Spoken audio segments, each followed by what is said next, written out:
M के times news में आपका स्वागत है। मैं हूं एम के आजाद। आज हम बात करेंगे भारतीय जनता पार्टी की दो बुरी खबर, जिससे भारतीय जनता पार्टी को बड़ा नुकसान होता हुआ दिखेगा। और वो बड़ा नुकसान की भरपाई भारतीय जनता पार्टी कैसे करेगी, वो तो आने वाला वक्त पर दिखेगा। जी हाँ, सबसे बड़ी बात है कि भारतीय जनता पार्टी को दो राज्यों से, जो भारतीय जनता पार्टी का ही राज्य है, उसे दो बड़े झटके नजर आए। इस झटके में सबसे पहले बात करूंगा उत्तर प्रदेश की, जहां सबसे ज्यादा भारतीय जनता पार्टी की उर्वरक भूमि है, जहां से भारतीय जनता पार्टी को बहुत ज्यादा आशाएं हैं। और दूसरी मध्य प्रदेश को लेकर, जहां पर भी भारतीय जनता पार्टी की डबल इंजन की सरकारें हैं। और इस वक्त में जो भारतीय जनता पार्टी के बड़े नेता के जो बोल आए हैं सामने में, वो भारतीय जनता पार्टी को असहज करने के लिए काफी है। तो चलिए सबसे पहले उत्तर प्रदेश की। उत्तर प्रदेश में उपचुनाव हो रहे थे घोषित का, और मैंने पहले भी वीडियो में बताया था कि अंदर खाने की जो रिपोर्ट आ रही है वो भारतीय जनता पार्टी के लिए सही बिल्कुल नहीं है, और यही होता भी दिखा। इस वक्त में 9 राउंड के गिनती के बाद करीब 9,342 यानी करीब 9,500 वोटों से सुधाकर सिंह, जो समाजवादी पार्टी के हैं, वो आगे चल रहे हैं। और बड़ा दिलचस्प है कि हर राउंड पे सुधाकर सिंह बढ़त बनाते चले गए। तो क्या उत्तर प्रदेश में उपचुनाव की हार भारतीय जनता पार्टी की दरकती हुई जमीन को दर्शा रहा है?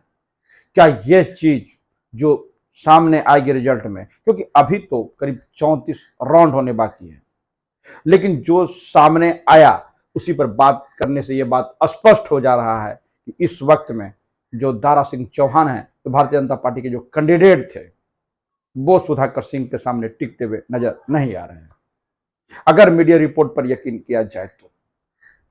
जी हाँ, और ये सबसे बड़ा डेंट, क्योंकि उत्तर प्रदेश में 2014 में करीब 73 सीट भारतीय जनता पार्टी के खाते में चली गई थी। 71 सीट पर वो खुद जीते थे और 2 सीट अपना दल को जीता था। और इस वक्त में करीब 64 सीट जो है वो भारतीय जनता पार्टी के खाते में है। और बताया जाता है कि दिल्ली की गद्दी उत्तर प्रदेश होकर गुजरती है। तो जिस तरह से भारतीय जनता पार्टी की उर्वरक भूमि गुजरात और उत्तर प्रदेश, तो उत्तर प्रदेश में जो बड़ा डेंट लगता हुआ दिख रहा है, इससे भारतीय जनता पार्टी बड़ी असहज तो जरूर नजर आ रही है। उसके बड़े नेताओं के बोल बच्चन बड़े जो है वो बड़े संयमित तरीके से बताए जा रहे हैं, और वो निराशा भरे जरूर हैं। तो सबसे बड़ा एक और सवाल यहां पर खड़ा है, जिसके बारे में आपको बताना जरूरी है कि शिवपाल सिंह ने पहले ही कह दिया था कि राजभर की राजनीति और दारा सिंह चौहान की राजनीति भारतीय जनता पार्टी को नुकसान जरूर करेगी।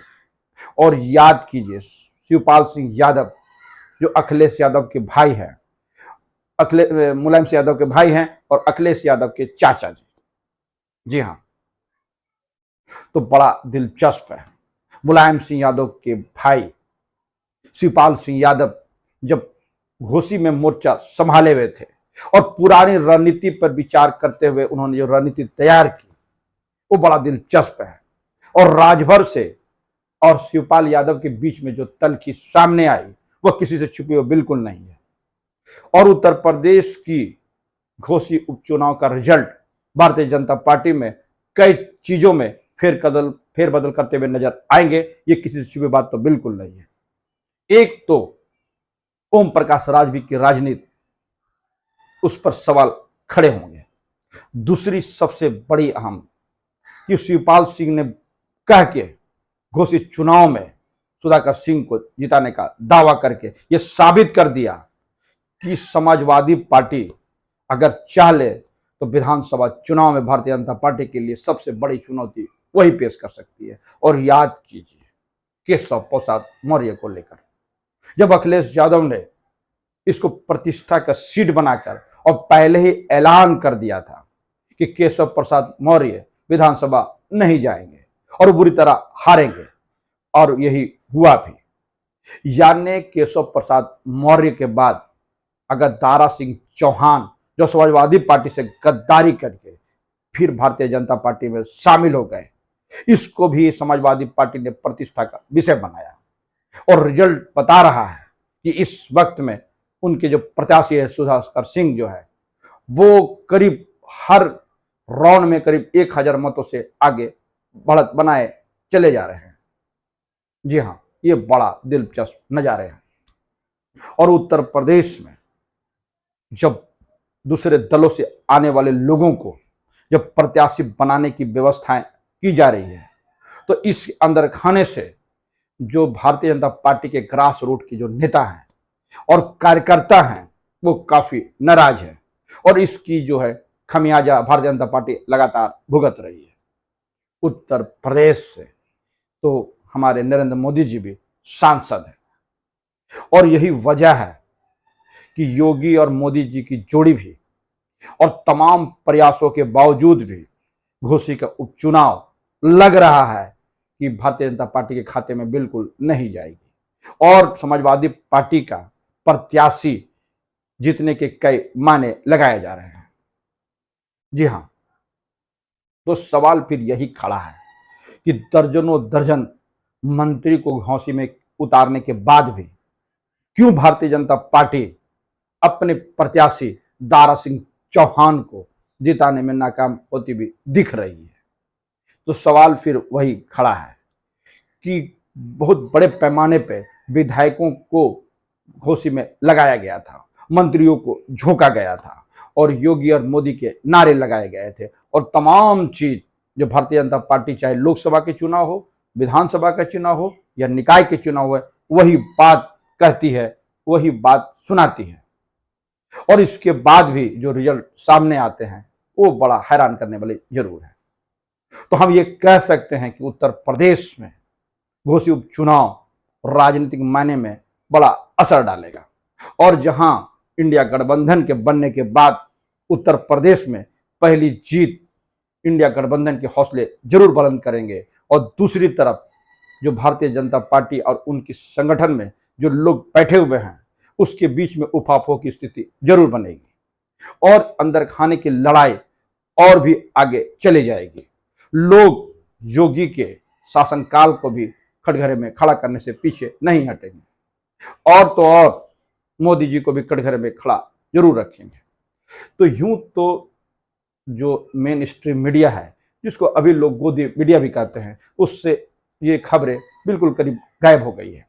सभी चैनल G20 को लेकर बड़े बड़े दावे जरूर कर रहे हैं और उसको दिखाने में प्राथमिकता दे रहे हैं और होनी भी चाहिए, लेकिन जो मुद्दे हैं उपचुनाव को लेकर, लेकिन भारतीय जनता पार्टी के लिए एक राहत खबर यह है कि त्रिपुरा से दोनों सीट जो उपचुनाव के थे वो भारतीय जनता पार्टी जीत गई है। तो इसको लेकर भी सोशल मीडिया में ट्रोल हो रहा है कि अब भारतीय जनता पार्टी बड़े राज्यों से सिमट कर छोटे राज्यों में शिफ्ट होते हुए चले जाएगी, यानी त्रिपुरा में उनकी जीत के क्या मायने हैं इसको लेकर भी सोशल मीडिया में ट्रोल हो रहा है। चलिए हम दूसरी तरफ बढ़ते हैं। मध्य प्रदेश में, ये मध्य प्रदेश में भारतीय जनता पार्टी के एक बड़ी लीडर सुमित्रा महाजन जो पहले लोकसभा के अध्यक्ष रह चुकी है, पूर्व लोकसभा के अध्यक्ष और बड़े मुस्कान के लिए, मुस्कुराते रहने के लिए बड़े फेमस है। और उनके बाद जब उनसे मीडिया ने सवाल किया और सवाल को लेकर जब सुमित्रा महाजन ने बोली तो उमा भारती के बाद जब सुमित्रा महाजन का जो बात सामने आया वो स्पष्ट करता है कि भारतीय जनता पार्टी के बीच में इस वक्त में बड़ी अंदर में हलचल जरूर मची हुई है, अंदर में एक तरह से भगदड़ सी मची हुई नजर आती है, क्योंकि सुमित्रा महाजन ने अपने जो है कार्यकर्ता को उपेक्षा की जो बात दोहराई है। उनका कहना था कि जो समर्पित कार्यकर्ता है उसको भारतीय जनता पार्टी जो है सीधी तरह ध्यान नहीं दे रही। तो सवाल यह खड़ा है कि कौन सुमित्रा महाजन को और उसके तरह दूसरे भारतीय जनता पार्टी के जमीनी स्तर के नेता को इग्नोर करने का काम कर रही है और ये खेला क्यों चल रहा है। यही बात भारतीय जनता पार्टी को असहज जरूर कर रही है, क्योंकि उमा भारती के बाद और कई विधायकों का इस तरह से पूर्व विधायकों और सांसदों का कांग्रेस की तरफ बड़े जत्थों के साथ बड़े काफिलों के साथ कांग्रेस पार्टी में जाने का जो सिलसिला है वो रुक नहीं रहा है। एक तो एंटी इनकम्बेंसी शिवराज सिंह चौहान को परेशान कर रही थी, और इस बीच में उमा भारती के बाद एक नेत्री जो महान नेत्री है उनकी, और उसके बाद सुमित्रा महाजन जो अक्सर चुप रहने वाली है, मुस्कुराने वाली है, उनका बयान बड़ा मायने रखता है। उनका इशारा साफ इशारा कर रहा था ज्योतिराज सिंधिया को लेकर। मैंने पहले भी कहा और फिर दोहरा रहा हूं कि जो लोग भारतीय जनता पार्टी में आउटसोर्सिंग से आते हैं, यानी बाहर से दूसरे दलों से शामिल होते हैं, और जब उनको विधायक का टिकट मिलता है, सांसद का टिकट मिलता है और मंत्री बनाए जाते हैं, तो इसका धक्का ग्रास रूट पे बैठे हुए नेता को जरूर होता है। और यही भारतीय जनता पार्टी के जो परेशानी का मेन सबब है। यानी जिस ज्योतिराज सिंधिया को लेकर वर्तमान की सरकार चलाई गई, और उनके विधायकों के और ज्योतिराज सिंधिया का जो एंट्री इस बात को इशारा जरूर कर रहा है कि इस वक्त में भारतीय जनता पार्टी का जो मैनेजमेंट है वो पूरी तरह फेल हो गया। सुमित्रा महाजन अपने ही कार्यकर्ताओं को लेकर सवाल खड़ा की, विपक्ष को लेकर खड़ा की, तो ये बात राजनीतिक गलियारों पर चर्चा का विषय बन गया कि क्या भारतीय जनता पार्टी अपने वरिष्ठ नेताओं का, बुजुर्ग नेताओं का सम्मान नहीं करती है। चाहे कि जब बात होती है लाल कृष्ण आडवाणी को लेकर, मुरली मनोहर जोशी को लेकर, तो उस वक्त में कई तरह के सवाल खड़े हो जाते हैं।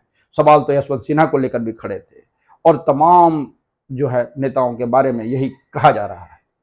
और सुमित्रा महाजन के बारे में जब यह बात सामने आई कि वो अपने कार्यकर्ताओं को उपेक्षित के लिए नाराज है, तो ये बात स्पष्ट तौर से है कि भारतीय जनता पार्टी के लिए मध्य प्रदेश की जो चुनाव है वो बड़ी संघर्षपूर्ण होती हुई दिख रही है। तो दो बड़े झटके हैं।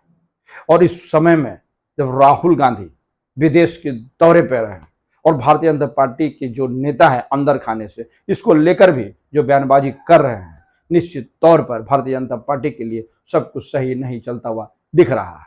तो उत्तर प्रदेश की घोषित उपचुनाव के जो रिजल्ट है और उसके बाद सुमित्रा महाजन का जो बयान है कि ग्रास रूट के कार्यकर्ताओं पर भारतीय जनता पार्टी ध्यान नहीं देती है, ये बड़ा महत्वपूर्ण बातें हैं। उनकी नाराजगी साफ इशारा कर रही है, और यह भी कयास लगाया जा रहा है कि अनकरीब सुमित्रा महाजन पार्टी से त्यागपत्र दे दे। इसकी कोई संभावना तो होती भी नहीं दिखी, लेकिन जो बात आई उसके कयासों का एक बाजार है।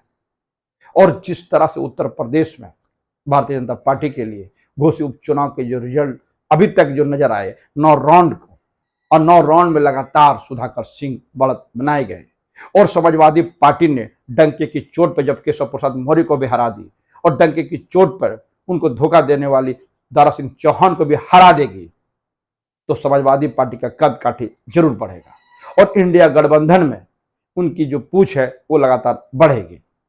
और सबसे बड़ा बात है, इंडिया गठबंधन के लोग जो बड़े खुश नजर आएंगे, क्योंकि मेन जो है वो उत्तर प्रदेश जो है भारतीय जनता पार्टी की सबसे ज्यादा उर्वरक भूमि है, जहां उत्तर प्रदेश से भारतीय जनता पार्टी को ज्यादा आशा है। और वहां पर डेंट लगना, उपचुनाव हार जाना राज्य के लिए बिल्कुल अच्छा नहीं माना जा सकता है, ये आप अच्छी तरह जानते हैं।